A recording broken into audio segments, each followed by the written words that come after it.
এই কে এত সকাল সকাল দরজা নক করতেছে? ম্যাডাম, আমি ওয়াইফাই বিল নিতে আসছি, তাড়াতাড়ি ওয়াইফাই বিল দেন। আপনি পরে আসেন, এখন দুতলার বিল দিচ্ছি।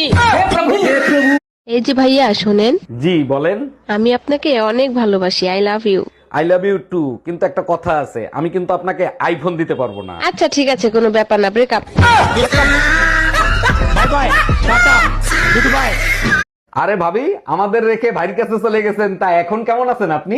আগের থেকে অনেক ভালো। আপনার কি অবস্থা? আপনি কেমন আছেন? আরে ভাবি, আমারও তো আপনার মতো একই অবস্থা। আরে বলেন কি, তাহলে আপনিও কি আমার মতো 6 মাসে প্রেগনেন্ট? আচ্ছা, শুনছি গঙ্গায় ডুব দিলে নাকি শরীরের পাপ ধুয়ে যায়। এটা মনের বিশ্বাস, তাই তো তোমার মা আর আমি গঙ্গায় ডুব দিতে যাব। তুমি যাবা ঠিক আছে, তুমি আমার মায়ের নিয়ে যাবা কেন? তোরে পয়দা দিয়ে সে পাপ করছে, আর তোরে বিয়ে করে আমি পাপ করছি, সেই পাপ ধুইতে গঙ্গায় যাব।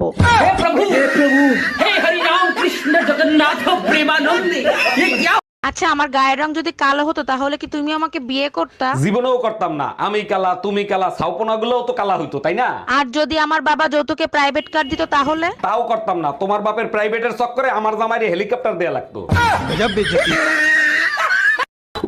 গরমে নাজেহাল অবস্থা। এই এক গ্লাস ঠান্ডা শরবত খাওয়াবা? এই নাও তোমার জন্য স্পেশাল ঠান্ডা শরবত আগেই বানায় রাখছি। বলো কি, তাই নাকি? তা কি দিছো এর ভিতরে স্পেশাল? খাওয়ার সাথে সাথে শরীর ঠান্ডা হয়ে যাবে, আইস কুল পাউডার দিছি।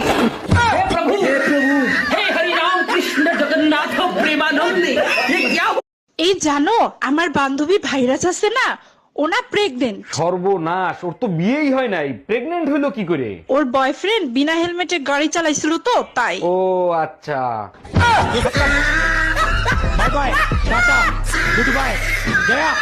Excuse me, I love you. Sorry ভাইয়া, আমি বিবাহিত। এই যে আমার হাজবেন্ড। নিশ্চয়ই সরকারি চাকরি করে। ও মাই গড, আপনি কি করে বুঝলেন? মাথার টাকে গ্লেজ দিচ্ছে তো, তাই দেখে। বাকশালা উগান্ডা।